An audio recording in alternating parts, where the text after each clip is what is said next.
আকাশের থেকে কোনো উত্তর না পেয়ে সন্ধ্যার মন খারাপ হয়। সে ভেবেছে আকাশ তার কথা বোঝেনি, আবারও বোঝাতে চায়। তখনই নিচ থেকে আসমানি নওয়ানের গলা পেয়ে সন্ধ্যা আর সেখানে দাঁড়ায় না, দ্রুত পায়ে এগিয়ে যায় শাশুড়ির ডাকে সাড়া দিতে। ডান হাত বাড়িয়ে চোখের কোণে লেগে থাকা পানির কণা মুছে নেয়। আকাশ 2 কাপ চায়ের একটি থেকে একবার চুমুক দিয়ে মুখ কুঁচকে বিরক্তিসূচক শব্দ করে। এই চায়ের চেয়ে শরবত 1000 গুণ ভালো আছে। বিরক্তি নিয়ে চায়ের কাপ হাতের ছোট্ট ট্রেতে রেখে দেয় শব্দ করে। কফির প্রয়োজন ছিল, কিন্তু দিয়েছে তো শরবত। আকাশের দৃষ্টি সন্ধ্যার পানে। সন্ধ্যা ধীর পায়ে এগিয়ে যাচ্ছে।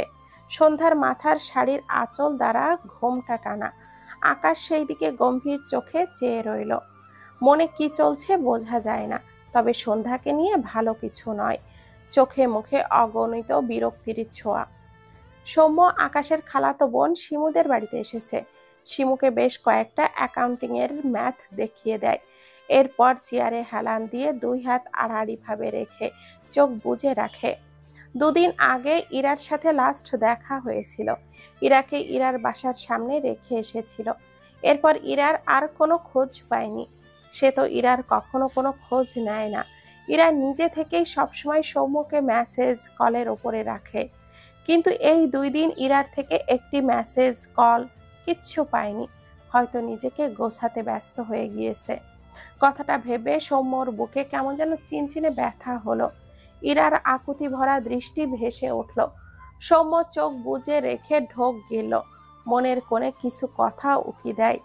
এদেশে সৌম্যদের 2 দিনের পরিচয়ে কেউ মনে রাখে না, কারণ তাদের পকেট ভর্তি টাকা থাকে না।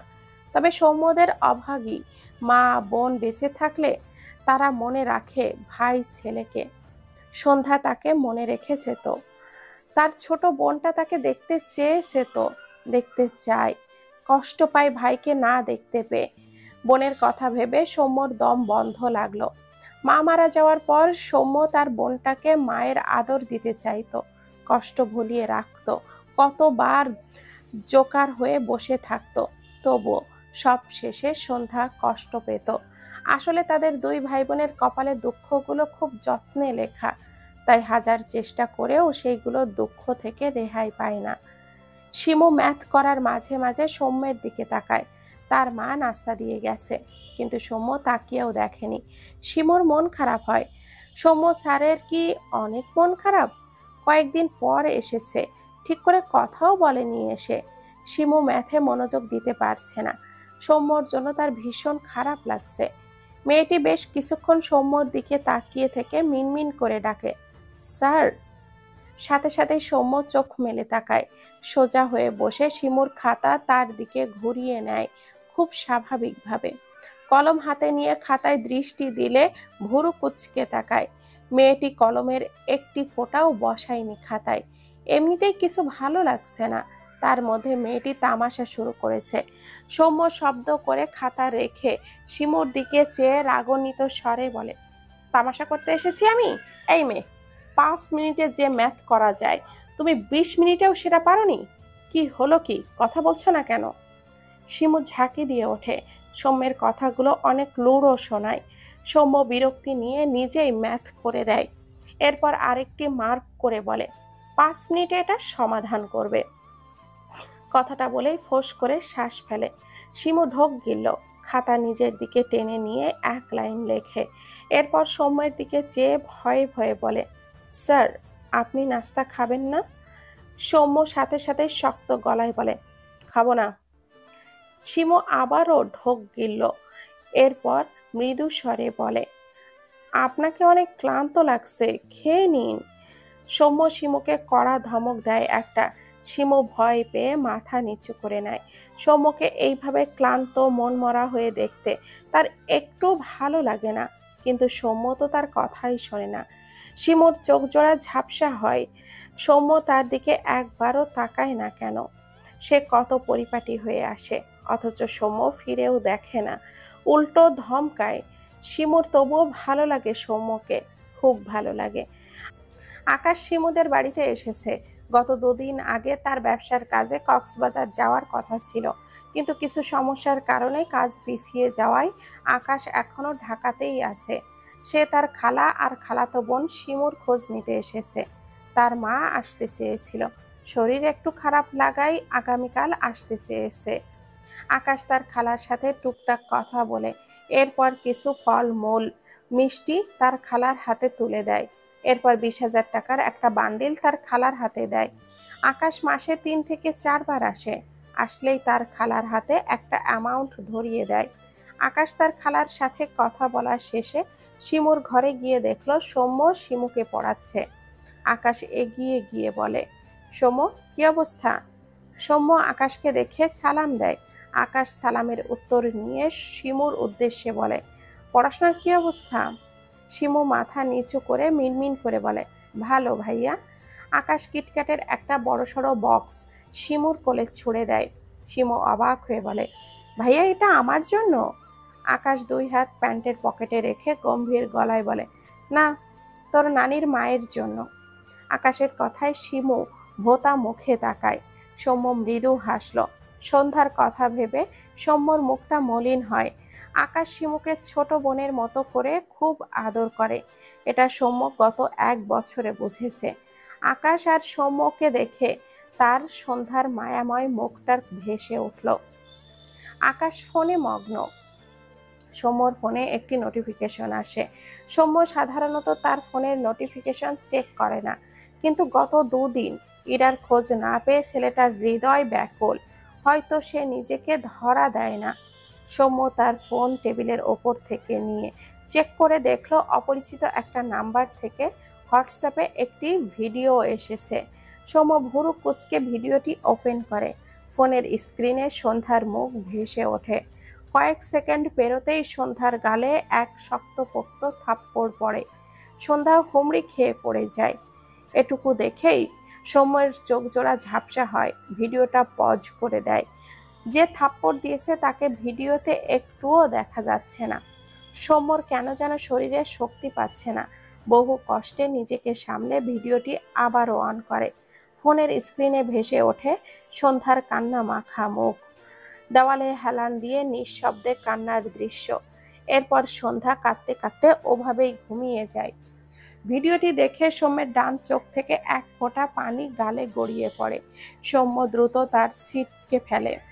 কতদিন পর তার বোনটার মুখ দেখল, তাও কতটা বিধ্বস্ত অবস্থায়।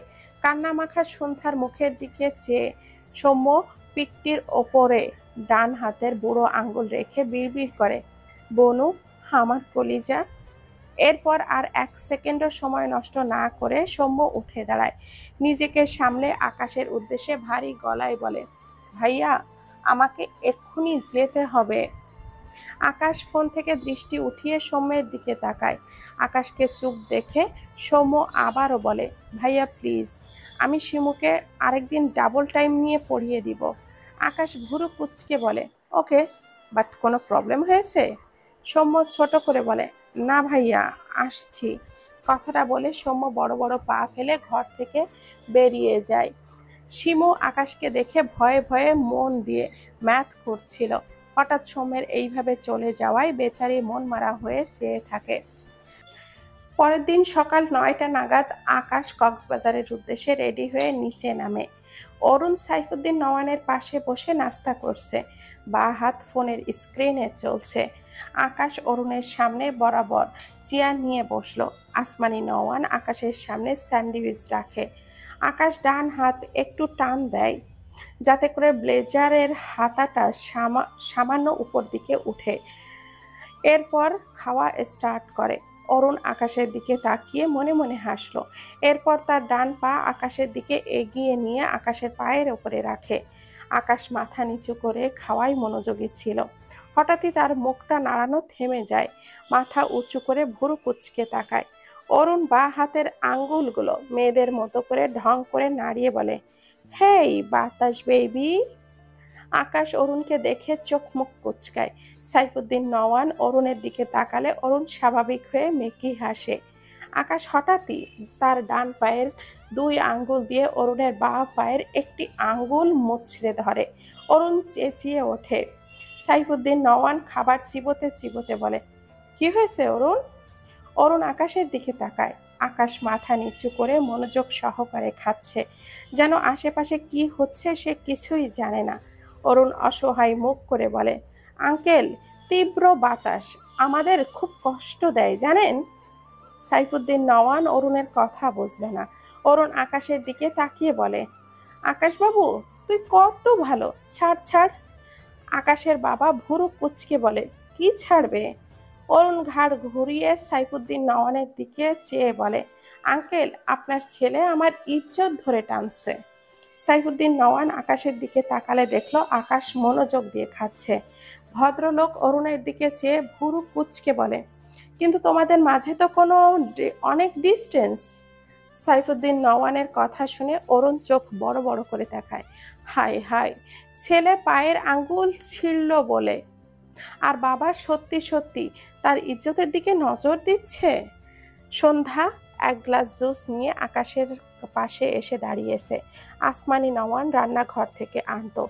তিনি কিছু কাজ করছিলেন বলে সন্ধ্যা নিয়ে এসেছে। যদিও আসমানি নওয়ান সন্ধ্যাকে নিষেধ করেছে, কিন্তু মেয়েটি জোর করেই এনেছে। মানুষটা তার কথা কত ভাবে, একটু আদ্রু সাহায্য তো করাই যায়। সন্ধ্যা আকাশের পাশে দাঁড়িয়ে আছে। সে তো কথা বলতে পারে না, কিভাবে দিবে বুঝতেও পারছে না। অরুণের চোখে চোখ পড়লে সন্ধ্যার দিকে। আকাশ তার পা এখনো ছাড়েনি। বেচারা চোখ মুখ কুঁচকানো অবস্থায় সন্ধ্যার দিকে তাকিয়ে বাঁ হাত নেড়ে বলে, হাই সুইটি, কিছু বলবে? হঠাৎ এইভাবে কথা বলায় সন্ধ্যা ঝাঁকি দিয়ে ওঠে। টেবিলের ওপর পাশে বসা অরুণের দিকে তাকায়। তখনই তার হাতের জুসের গ্লাসের সবটুকু জুস ঢেলে আকাশের প্যান্টের ওপরে পড়ে যায়। আকাশ ডান দিকে ফিরতে নিয়েছিল, তার আগেই কোলের ওপরে ঠান্ডা কিছু অনুভব করায় মাথা নিচু করে দেখল তার কোল ভেজা। মাথা নিচু করলে দেখে পাশে সন্ধ্যা দাঁড়ানো, তার হাতে জুসের গ্লাস। সন্ধ্যা এই অকাজটা করেছে বুঝতে পেরেই ছেলেটা ভীষণ রেগে যায়, খাওয়া ছেড়ে দাঁড়িয়ে যায়।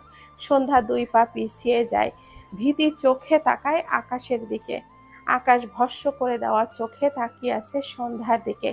ইচ্ছে করছে এই মেয়েকে ঠাটিয়ে কয়েকটা থাপ্পড় দিয়ে এরপর কিছু বলতে রাগান্বিত স্বরে চিৎকার করে বলে, রাবিশ! মুখের বুলির সাথে সাথে কি চোখের পাওয়ারও নেই? আকাশের চিৎকারে আসমানি নওয়ান দ্রুত পায়ে রান্নাঘরের দিকে বেরিয়ে আসেন। সাইফুদ্দিন নওয়ান ভুরু কুঁচকে সন্ধ্যার দিকে চেয়ে আছে, চোখে মুখে বিরক্তি। অরুণ আকাশের উদ্দেশ্যে বলে, আকাশ, মেয়েটি বুঝতে পারেনি হয়তো, বাদ দে। আকাশ অরুণের দিকে তাকিয়ে চেঁচিয়ে ওঠে, এই মেয়েটা আমার পাশে এসেছে কেন? ওর সাহস কি করে হয় আমার পাশে দাঁড়ানোর? আসমানি নওয়ান আকাশকে ধমকে ডাকে, আকাশ! আকাশ রেগে তার মায়ের দিকে তাকিয়ে চিৎকার করে বলে, তুমি এই মেয়েটাকে এই বাড়িতে এনেছো, তোমার কাছেই রাখো। মেয়েটা আমার পাশে কেন আসে? তুমি তোমার মেয়ের পরিচয়ে যতদিন ইচ্ছে এই বাড়িতে এই মেয়েকে রাখো, কিন্তু আমার সাথে ডিভোর্স হওয়ার আগে পর্যন্ত এই মেয়েকে যেন আমার আশেপাশে না দেখি। আকাশ নওয়ানের লাইফে বউ নামে কোনো ফালতু টপিক থাকবে না, বুঝেছ? কথাগুলো বলে আকাশ তার পাশে থাকা চেয়ারে একটা লাথি দেয় জোরে সরে। চেয়ারটি কয়েক পা পেছনের দিকে সরে যায়। আকাশ আর কোনো দিকে না তাকালো না, গটগট করে পায়ে এগিয়ে গিয়ে সিঁড়ি বেয়ে ওপরে উঠতে থাকে। আসমানি নওয়ান নীরব চোখে ছেলের পানে চেয়ে রইল। অরুণ কান্নারত সন্ধ্যার দিকে একবার তাকায়, আরেকবার আকাশের দিকে তাকায়।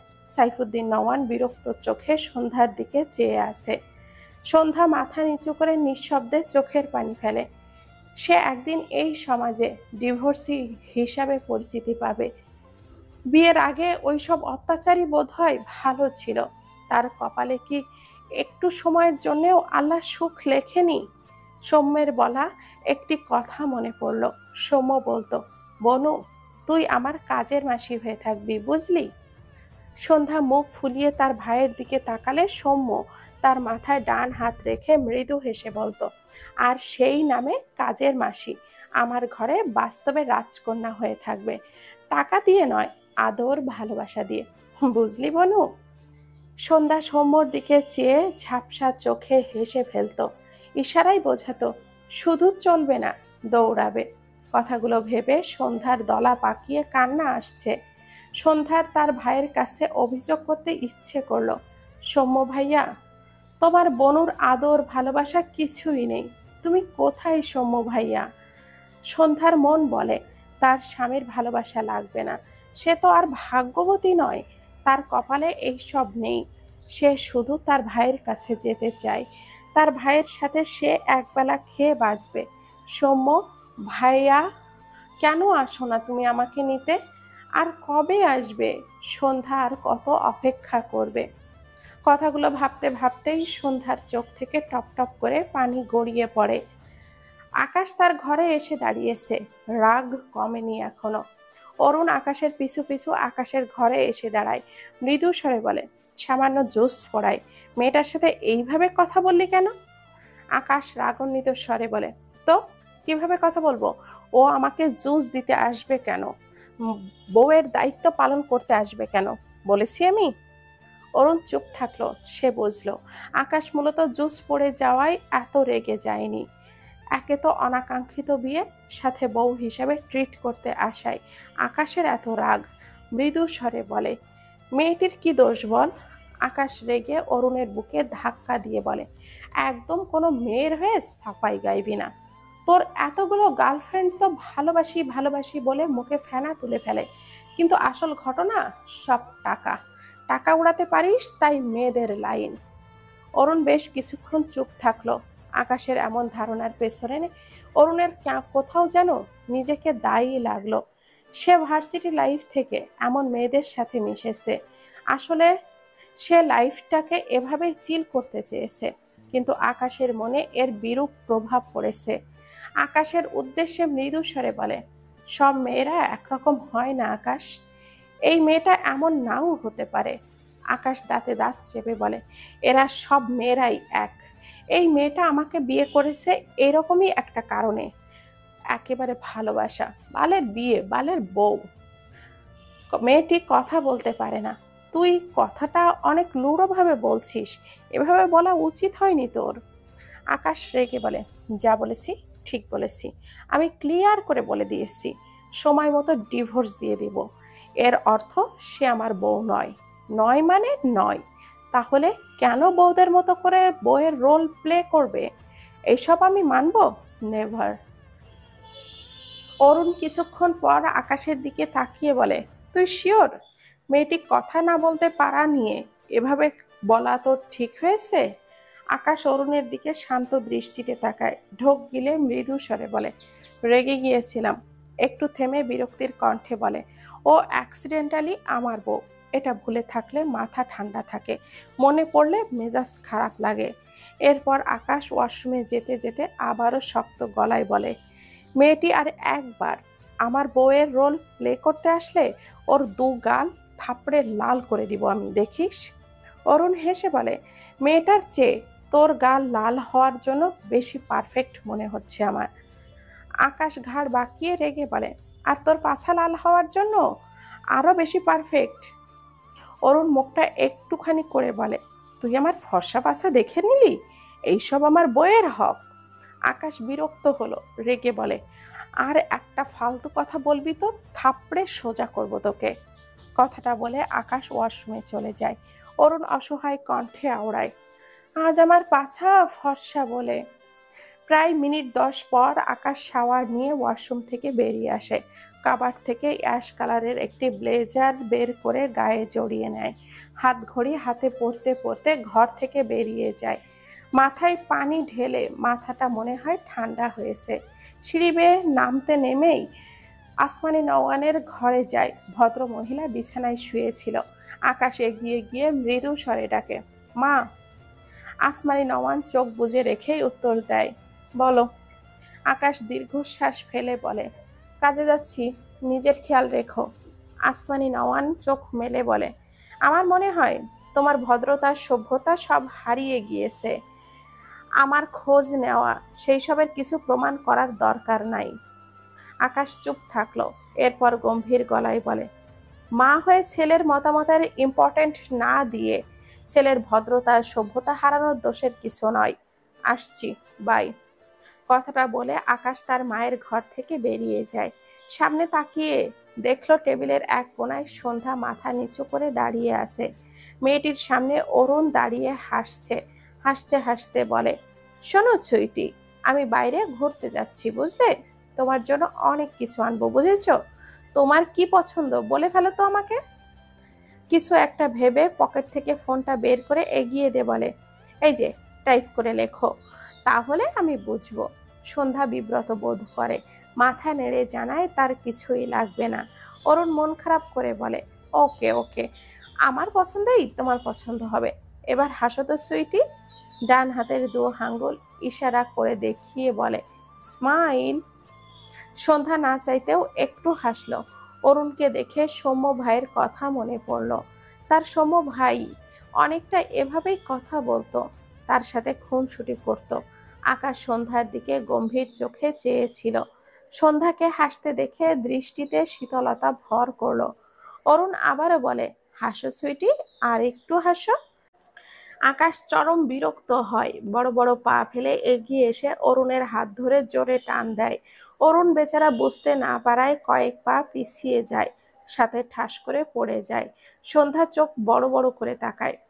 আকাশ বা হাতে দাঁড়িয়ে হাত চালায়, সাথে শক্ত গলায় বলে, এই বাসায় কোনো তামাশা চলে না, দ্রুত রেডি হয়ে আয়, আমার লেট হচ্ছে। অরুণ বহু কষ্টে উঠে দাঁড়িয়ে বলে, আমি কোথায় যাব? তুই কক্সবাজারের কাজে যাচ্ছিস, যা। আমি যাব না। ইস, কোমরটা গেল। আকাশ শক্ত গলায় বলে, তোকে যেতে হবে। অরুণ অসহায় কণ্ঠে বলে, কি জ্বালা, আমার পেছনে পড়লি কেন? আকাশ বিরক্ত হয়েই বলে, রেডি হয়ে আয়, সময় 2 মিনিট। অরুণ হতাশ। একটু পর ডান হাত আকাশের বুকে রেখে হেসে বলে, বাতাস বাবুটা আজকাল একটু বেশি বেশি ভালোবাসছে, আমাকে চোখে হারাচ্ছে। 1 মিনিট। আকাশ ঝাড়া মেরে অরুণের হাত সরিয়ে দিয়ে রেগে বলে, দ্রুত যা। অরুণ মন খারাপ করে আবারও হাসে। কক্সবাজারে বোরিং হবে না, ওখানে নিশ্চয়ই কিউট কিউট মেয়েও থাকবে, একটু এনজয়ও করা যাবে। আকাশ গম্ভীর চোখে সন্ধ্যার দিকে তাকিয়ে আছে। সন্ধ্যা মাথা নিচু করে দাঁড়িয়ে আছে। আকাশ 2 পা এগিয়ে আসলে সন্ধ্যা ঢোক গেলে আকাশ মৃদু স্বরে বলে, এত চোখের পানি আসে কোথা থেকে? সন্ধ্যা 2 হাত 2 হাতে কসলায়। আকাশ গম্ভীর গলায় বলে, আমার থেকে দূরে থাকবে, তাহলে কাঁদতে হবে না। আমার আশেপাশে থাকলে থাপড়ে গাল লাল করব তোমার। লাস্ট কথাটা ধমকের সুরে বলে। সন্ধ্যা ঝাঁকি দিয়ে ওঠে। আকাশ গটগট পায়ে গেটের দিকে যায়। সন্ধ্যা ঝাপসা চোখে আকাশের দিকে তাকিয়ে রইল। অরুণ আকাশের পিছু পিছু যেতে সন্ধ্যার উদ্দেশ্যে বলে, বাই সুইটি। আকাশ রেগে তাকায় অরুণের দিকে। অরুণ সামনে ফিরে আকাশের দৃষ্টি দেখে ভুরু কুঁচকে বলে, যাচ্ছি তো, রাখছিস কেন? আকাশ কিছুই বলল না, চুপচাপ বেরিয়ে গেল। অরুণ চোখ ছোট ছোট করে আকাশের দিকে তাকিয়ে সেও বেরিয়ে যায়। সন্ধ্যা মলিন মুখে আকাশের অদৃশ্য হওয়া দেখল। লোকটা তো তাকে ডিভোর্স দিয়ে দিবে, তারপর সে কোথায় যাবে? সৌম্য ভাইয়া তো আসে না। যদি তার ডিভোর্সের পরও সৌম্য ভাইয়া না আসে, তবে সে কোথায় যাবে, কোথায় থাকবে? আকাশ আর অরুণ কক্সবাজারে পৌঁছেছে বেশ কিছুক্ষণ আগে। এখানে অরুণদের নিজস্ব একটি রিসোর্ট আছে, সেখানে আকাশ উঠেছে। অরুণ তার রুমে এসেই ঘুমে কাদা। আকাশ ফ্রেশ হয়ে কিছু কাজ কমপ্লিট করে মিটিং এর ব্যবস্থা করে। সময় মতো জায়গাটিতে পৌঁছাতে যথাসময়ে রুম থেকে বেরিয়ে যায়। আকাশ বিভিন্ন কোম্পানির মালিকদের সাথে সমুদ্রের পাড় থেকে কিছুটা দূরে একটি জায়গায় গোল হয়ে বসে আছে। আকাশের বয়সে একজন আছে, বাকিরা সবাই বাবার বয়সী লোকজন। আর আছে তাদের 2 জন মেয়ে। একজন মেয়ে আকাশের পাশে বসেছে, যার নাম মিতু। আকাশ কখনো গম্ভীর স্বরে কথা বলছে, সবাইকে বোঝাচ্ছে, আবার কখনো সকলের কথা শুনছে। মিতু মেয়েটি বারবার আকাশের হাতের উপরে হাত রাখে। মেয়েটি আকাশকে চেনে, এর আগেও বহুবার দেখেছিল। তার বাবাদের সাথে মিটিং এর আয়োজন করলে সে সবসময় আসে আকাশের জন্য। আকাশের সাথে বেশ অনেক কথা বলে, যদিও আকাশ শুধু হু হা করে, তবুও তার ভালো লাগে। আকাশ কথা বলতে বলতে হঠাৎই থেমে যায়। কথা বলার মাঝে এ পর্যায়ে কম করে হলেও 50 বার এই মেয়ের হাত সরিয়ে দিয়েছে, কিন্তু এটা ভালোভাবে কথা শোনার মেয়ে নয়, বুঝলো এটা আকাশ। ডান দিকে ফিরে কিছুটা আওয়াজ করে শক্ত গলায় বলে, কোলে উঠবে? কোলে ওঠার ইচ্ছে হলে জানাও, আমি লোক ভাড়া করে দিচ্ছি। মৃত্যু সহ সকলে থতমত খেয়ে তাকায় আকাশের দিকে। আকাশ আবারও তার হাতের উপরে রাখা মেয়েটির হাত কিছুটা ঝাড়া মেরে সরিয়ে দেয়। ঠান্ডা মেজাজ, কেউ না কেউ গরম করবেই। সব সময় আকাশের সাথে এমন করবে কেউ না কেউ। আকাশ চোখ বুজে নিজেকে সামলে আবারও কথা বলতে শুরু করে। মৃত্যু সকলের সামনে যেমন লজ্জা পায়, তেমনি ভীষণ মন খারাপও হয় আকাশের এই রকম ব্যবহারে। অরুণ ঘুম থেকে উঠে আকাশকে খুঁজতে খুঁজতে সমুদ্রের দিকে এসেছে। আকাশের বলা কথাটা শুনতে পেয়েছে সে। এগিয়ে এসে আকাশের পাশে দাঁড়ায়। ততক্ষণে আকাশদের আলোচনা শেষ পর্যায়ে। সবাই একে একে উঠে যায়।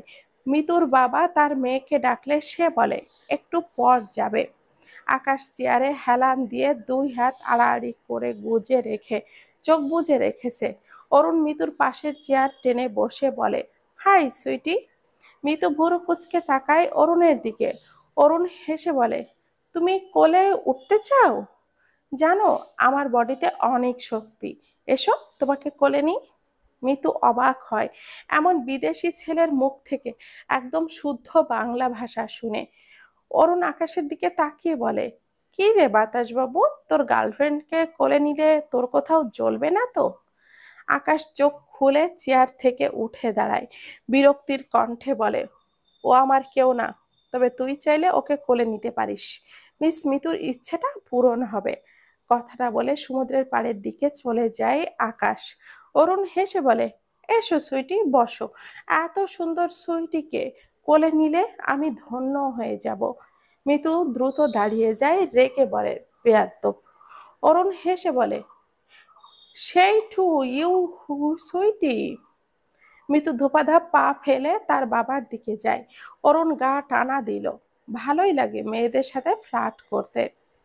দেখতে দেখতে প্রায় 5 দিন পেরিয়ে গিয়েছে। সৌম্য কর্জন হলের সামনে মাঠে বসে আছে, দৃষ্টি আকাশ পানে। গত 5 দিন আগে তার কাছে সন্ধ্যার একটি ভিডিও এসেছিল। এরপর প্রতিনিয়ত সন্ধ্যার ছোট কোনো না কোনো ভিডিও অথবা কোনো পিক প্রতিদিনই আসে। সৌম্য কল করলে ফোনটা বন্ধ পায়। কে এমন করছে তার সাথে? কখনো সন্ধ্যার কান্না মাখা মুখ দেখছে, নয়তো কখনো সন্ধ্যার মলিন মুখ দেখছে। সৌম্যর অস্থির লাগে। কোথায় আছে তার বোন? কেন তাকে খোঁজ দিচ্ছে না? গত 7 দিন আগে যে ইরাকে রেখে আসলো, এরপর আর ইরার কোনো হদিশ পেল না সৌম্য। কোথায় হারিয়ে গেল ইরা? হারিয়ে গেল প্রশ্নটা আসলে কারণ সৌম্য ইরাকে খুঁজেছে। ইরার ফোনে অসংখ্যবার কল করেছে, কিন্তু একবারের জন্যেও ও ইরার ফোন অন পায়নি। পরিচিত সবার কাছে খোঁজ নিয়েছে, কেউ বলতে পারবে না ইরার কথা। ইরাও হারিয়ে গেল। সৌম্য লম্বা শ্বাস টানে। তার জীবনটা অদ্ভুত, যেন কেউ কোথাও নেই। এত ছন্নছাড়া জীবন কারো হয়? কার্জন হলের সামনে এই জায়গাটা একসময় ইরা আর সৌম্যের খুব পছন্দের জায়গা ছিল। এখন কি এই পছন্দের জায়গা নেই? আছে হয়তো। আগে হাসি মুখের জন্য জায়গাটা পছন্দ ছিল, আর এখন দুঃখ বিলাস করার জন্য জায়গাটি পছন্দ হয়েছে সৌম্যের। সৌম্যর মনে পড়ে সেই পুরানো দিনগুলোর কথা, যখন তারা একসাথে দুজন বসে কত হাসাহাসি করত। এরা হাসতে হাসতে সৌম্যর গায়ের ওপরে ঢলে পড়ত। সৌম্য ধমক দিত, এভাবে গায়ে ঢলে পড়ায়। এরা সৌম্যের ধমক খেয়ে আরো বিশ্রামি করত, আরো সৌম্যের গা ঘেঁষে বসতো। মেকি রাগ দেখিয়ে বলে, আমি তোর কোলে উঠে বসবো, কি করবি রে তুই? সৌম্য নীরব চঞ্চল ইরাকে দেখত, আর কিছু বলতো না। যেদিন থেকে ইরার মন পড়তে শুরু করলো, সেদিন থেকে সৌম্য হাসতে ভুলে গেল। কারণ ইরা যে তার আর হাসতো না। সৌম্যর অবহেলায় ইরার হাসি বিলীন হয়ে শুরু করলো। ধীরে ধীরে ইরা হাসতে ভুলে গেল। এরপর কথায় কথায় চোখ ভিজত। এরা কত যত্ন করত তা লুকিয়ে রাখতো, কিন্তু সৌম্যের চোখ ফাঁকি দেওয়া বুঝি এত সহজ? সৌম্যের চোখ যে ইরার থেকে সরতো না। ইরা সে খবর কখনো রাখেনি। সৌম্য নীরব হয়ে গেল। ইরাকে শুধু দেখতো, প্রয়োজন পড়লে ইগনোর করত। ইরার মনে অভিমানের পাহাড় জমতো। আর সৌম্য বুক ব্যথা নিয়ে কি নির্মল চোখে অভিমানী ইরাকে দেখে যেত। অভিমানী গালে ইরার চোখ বেয়ে পানি গড়াতো। তখনও সৌম্য ইরাকে শুধুই দেখে যেত। এই সমাজে সৌম্যদের কোনো প্রিয় মানুষদের চোখে জল মুছে দেওয়ার অধিকার নেই। কথাগুলো ভেবে সৌম্য মলিন হাসল। ইরা তো কখনো তার সাথে এভাবে যোগাযোগ অফ করে রাখেনি। মেয়েটি তো এমনটা পারে না। সে চেনে ইরাকে। তবে কি হলো ইরার? সৌম্যের কোথাও কি গিয়ে মন টেকে না? সব কিছুতে এত অশান্তি লাগে। ভাবনার ইতি ঘটালো সৌম্য। সকালে একটা পাউরুটি কিনে খেয়েছিল। এখন বিকাল পেরিয়েছে, পেটে ক্ষুধা। দোকান থেকে রুটি কলা কিনে খেতে চাইলো, খেতে ইচ্ছে করলো না। দুঃখ দিয়েই পেট ভরা লাগে। পিছিয়ে এসে উল্টো পথে টিউশনের দিকে এগোলো। রাস্তার ধার দিয়ে হাঁটে। আশেপাশে অনেক মানুষ, কিন্তু তার মনে হয় সে একা, ভীষণ একা। রাত তখন ৮টার কাছাকাছি। আকাশ সমুদ্রের পাড়ে দাঁড়িয়ে আছে।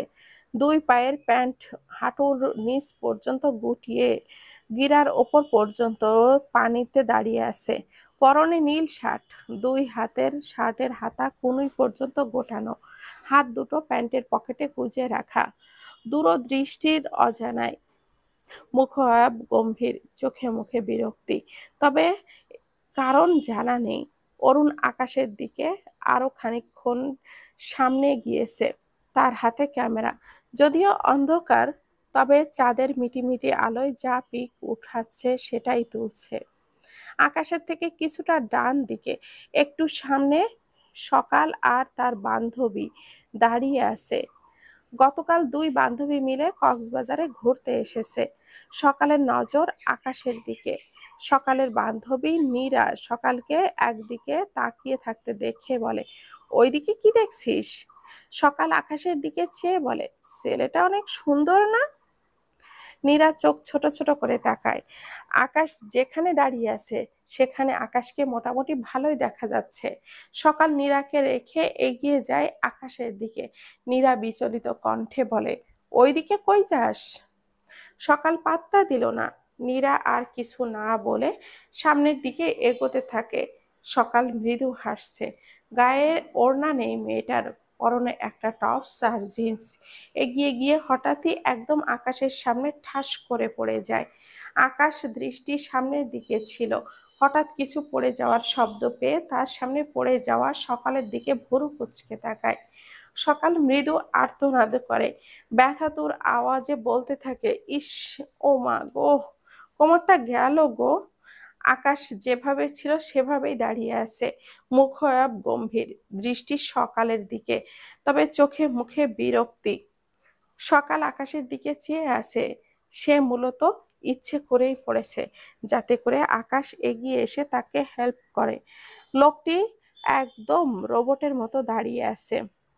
নীরা হঠাৎই খেয়াল করে সকাল পড়ে গিয়েছে। দেখতে পেয়ে মেয়েটি দ্রুত সকালের দিকে এগিয়ে এসে বলে, কিভাবে পড়লি? সকালে দৃষ্টি সামনের দিকে দেখে নীরাও মাথা তুলে তাকায়। সামনে তাকিয়ে দৃষ্টিতে বিস্ময় ভর করে। আকাশ দুটো মেয়ের সাথে এমন উদ্ভট দৃষ্টিতে তাকিয়ে বিরক্তির কণ্ঠে আওড়ায়, রাবিশ। কথাটা বলে উল্টো ঘুরে চলে যায়। সকাল মন খারাপ করে বলে, লোকটার কি অ্যাটিটিউড, সেই লাগছে। আমি এই লোকটাকে পটিয়েই ছাড়বো। নীরা হঠাৎই খেয়াল করে সন্ধ্যা পড়ে গিয়েছে। দেখতে পেয়ে মেয়েটি দ্রুত সকালের দিকে এগিয়ে এসে বলে, কিভাবে পড়লি? সকালের দৃষ্টি সামনের দিকে দেখে নীরাও মাথা তুলে তাকায়। সামনে তাকিয়ে দৃষ্টিতে বিস্ময় ভর করে। আকাশ দুটো মেয়ের এমন অদ্ভুত দৃষ্টি দেখে বিরক্তির কণ্ঠে আওড়ায়, রাবিশ। কথাটা বলে উল্টো ঘুরে চলে যায়। সকাল মন খারাপ করে বলে, লোকটার কি অ্যাটিটিউড, সেই লাগছে। আমি এই লোকটাকে পটিয়েই ছাড়বো। নীরা বিস্ময় চোখে চেয়ে বিড়বিড় করে, সন্ধ্যার বর আকাশ নওয়ান। আরো একদিন পেরিয়েছে। সৌম্য টিউশনি যাওয়ার জন্য মেস থেকে বেরিয়েছে। রাস্তার ধার দিয়ে ধীর পায়ে হাঁটছে। পায়ে একজোড়া চামড়ার জুতা। ইরা কিনে দিয়েছিল বছর খানেক আগে। বেশ কয়েক জায়গায় ছিদ্র হয়ে গিয়েছে। সৌম্য মলিন হাসলো। হীরাটা হারিয়ে গেল। সৌম্যের কাছে ইরার মায়ের নাম্বার ছিল। ছেলেটার নিজের ছটফটানি কমাতে গতকাল ইরার মায়ের নাম্বারে কল দিয়েছিল। ভদ্র মহিলা সৌম্যের সাথে খুব সুন্দরভাবে কথা বলতো। যদিও সৌম্য অনেক মাস হলো কথা বলেনি, তবে গতকাল কল দেওয়ায় ভদ্র মহিলার কণ্ঠ এত রূঢ় ছিল, সৌম্যর নিজেকে ভীষণ ছোট লেগেছে। কিন্তু তবুও কল কাটেনি। অনেকবার ইরার কথা জিজ্ঞাসা করেছে। এরপর তিনি জানিয়েছেন ইরা তার জীবন নিয়ে সুখী আছে। সৌম্য যেন আর ইরার খোঁজ না করে। কথাগুলো ভেবে সৌম্য দীর্ঘশ্বাস ফেলল। মনে প্রশ্ন করলো, হীরাবতী, তুই সত্যি ভালো আছিস তো? উত্তর আসে না। সৌম্য হাঁটতে হাঁটতে মেন শহরে চলে এসেছে। হঠাৎই মাথা তুলে সামনে তাকালে সৌম্যের পা থেমে যায়। একটু একটি কালো গাড়ি থেকে বেরিয়ে দাঁড়িয়েছে ইরা। সৌম্য ইরাকে দেখেই দ্রুত পায়ে 2 পা এগোয়, সাথে শব্দ করে ডাকতে নেয়, ইরা।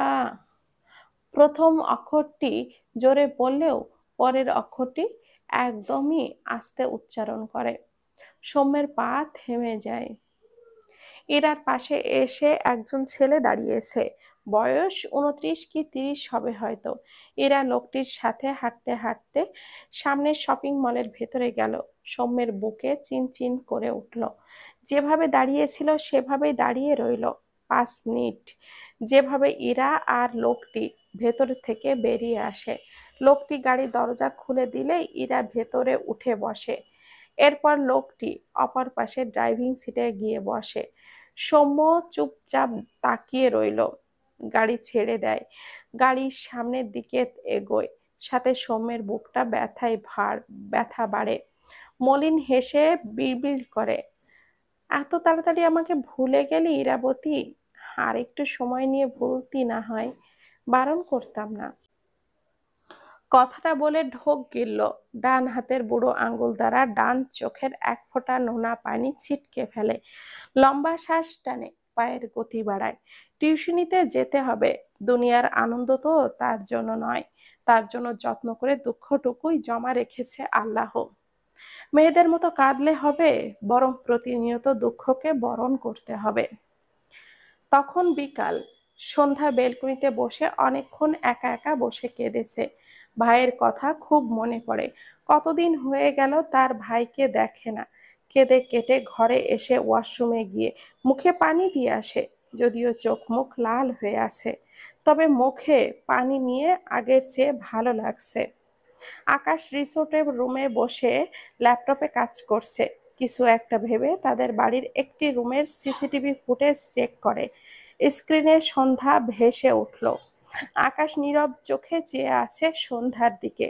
সন্ধ্যা বিছানায় বসে একটি খাতায় কিছু লিখছে। এই ঘরের টেবিলের উপরে খাতা কলম রাখা ছিল। সন্ধ্যা সেখান থেকে একটি খাতা কলম নিয়েছে। খাতার দুটো পৃষ্ঠায় কিছু লিখে পৃষ্ঠা দুটো খাতা থেকে ছিঁড়তে তার হাতে নেয়। এরপর বিছানা থেকে নেমে আঠা দিয়ে কাগজ দুটোকে দেওয়ালে বসায়। আকাশ অবাক হয়, মেয়েটি কি করছে এসব। দেওয়ালে লাগানো কাগজ দুটিতে চোখ বুলালো। আকাশের চোখে পড়ে দুটো বাক্য, যার একটি কাগজে লেখা আছে, তোমাকে খুব মনে পড়ে ভাইয়া। অপর কাগজে লেখা, তোমাকে অনেক অনেক ভালোবাসি ভাইয়া। আকাশ বাক্য দুটো পড়ে ভীষণ অবাক হয়। আরেকটি ব্যাপারে অবাক হয়, সন্ধ্যার হাতের লেখা চোখে পড়ার মতো সুন্দর, একদম টাইপ করে লেখার মতো।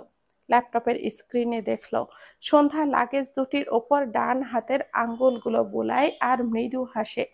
এরপর কিছু একটা ভেবে সন্ধ্যা দেওয়াল থেকে পিছিয়ে এসে ঘরের মাঝখানে দাঁড়ায়। সন্ধ্যা এখানে আসার পর থেকে সবসময় শাড়ি পরতো, তবে আজ আসমানি নওয়ান তাকে একটি 3 পিস পরতে দিয়েছে। শাড়ি পরার অভ্যাস নেই সন্ধ্যার, খুব অসুবিধা হতো। তবু আসমানি নওয়ানের কথায় অসম্মতি করেনি। কষ্ট করে শাড়ি সামলেছে। আজ 3 পিস পরে সন্ধ্যার আরাম লাগছে। সন্ধ্যা তার শরীর থেকে ওড়না খুলে রেখে দিল। আকাশ দৃষ্টি সরিয়ে নেয় সাথে সাথে। ল্যাপটপটা বন্ধ করার জন্য ডান হাত ল্যাপটপে রেখেও আর বন্ধ করলো না। ভেতর থেকে কেউ বলে ওঠে, মেয়েটি তোর বউ, এত ফর্মালিটির কি আছে? আবার কেউ বলে, কিন্তু তুই তো তোর বউকে ডিভোর্স দিয়ে দিবি, ডিভোর্স পেপার রেডি হচ্ছে। আকাশ তার মনের ভেতরের এই সব চিন্তায় বিরক্ত হয়। সে নিজেকে বোঝায়, আপাতত যেহেতু মেয়েটি তার বউ, সে দেখতেই পারে মেয়েটিকে। ভাবনা রেখে ল্যাপটপে দৃষ্টি দিলে আকাশের চোখে মুখে বিস্ময় ভর করে। সন্ধ্যা নাচছে, না কোনো গান নেই, তবে এমনি মেয়েটি খুব সুন্দর করে নাচছে। হঠাৎই নাচতে নাচতেই ঠোঁট প্রসারিত করে হাসে, হাসতেই থাকে। আকাশ বিস্ময় চোখে সন্ধ্যাকে দেখছে। সন্ধ্যার মুখপানে এক ধ্যানে চেয়ে আছে, গালে সৃষ্ট নিখুঁত টোল। আকাশের দৃষ্টি থেমে যায়। সন্ধ্যা শব্দহীনভাবে মন খুলে হাসে। তার মনে আছে সে সৌম্যের সাথে এভাবে নাচতো। এই অভ্যাস সন্ধ্যার ছোটবেলা থেকেই ছিল। তাই কখনো লজ্জা পায়নি ভাইয়ার সামনে। সৌম্য সন্ধ্যাকে বাহবা দিবে, বলতো, বনু তুই তো সেরা। এরপর দুষ্টুমি করে বলতো, কিন্তু এরকম রাগের ঠ্যাঙের মতো করে নাচ দেখে আমার একটু একটু করে বমি পাই আর কি, এটাই। সন্ধ্যা ভাইয়ের দুষ্টুমি ধরতে পেরে তার নাচ থামিয়ে ভাইয়ের বাহুতে কিল দিত। মেকি রাগ দেখাতো, কিন্তু আজ সন্ধ্যা হাসছে। দু চোখের পাতা বেয়ে নোনা জল গড়িয়েছে। সে খবর সন্ধ্যার কাছে আসে নেই। আকাশের চোখে মুখে আগের চেয়েও বিস্ময়। মেয়েটি নাচছে, হাসছে, একই সাথে কাঁদছেও। আকাশ চুপচাপ সন্ধ্যার দিকে চেয়ে রইল। একটু পর বিড়বিড়িয়ে বলে, I love your activities, but I hate all girls. একটু থেমে আবারও বলে, তুমি খুব তাড়াতাড়ি আমার থেকে ডিভোর্স লেটার পেয়ে যাবে। ডিভোর্সের কথা বলতেই আকাশের প্রচন্ড পরিমাণে রাগ হয়। সে বুঝলো না সে কেন রাগলো, তবে রেগে মেগে কোলের ওপরে রাখা ল্যাপটপটা গায়ের জোরে ছুঁড়ে মারে। ল্যাপটপ দুটো পুরো দুভাগ হয়ে যায়। আকাশ চেয়ারে হেলান দিয়ে ডান হাতে মাথার চুল টেনে ধরে। ওপাশে সন্ধ্যার পায়ের গতি থেমে যায়। ধীরে ধীরে সন্ধ্যার পা থেমে যায়। বিছানার কোনায় বসে পড়ে সন্ধ্যা। দুই হাতের ওপর চিবুক রেখে ফুপিয়ে ওঠে। দুটো শব্দ মনে কেঁদে ওঠে, সৌম্য ভাইয়া। সবাইকে অনেক অনেক ধন্যবাদ। গল্পটির নাম হচ্ছে অন্তর্দহন। এটি গল্পের তৃতীয় অংশ। লিখেছেন ডিআরএম সোহাগ। ভাইয়ার পেজের নাম ডিআরএম সোহাগ হানি।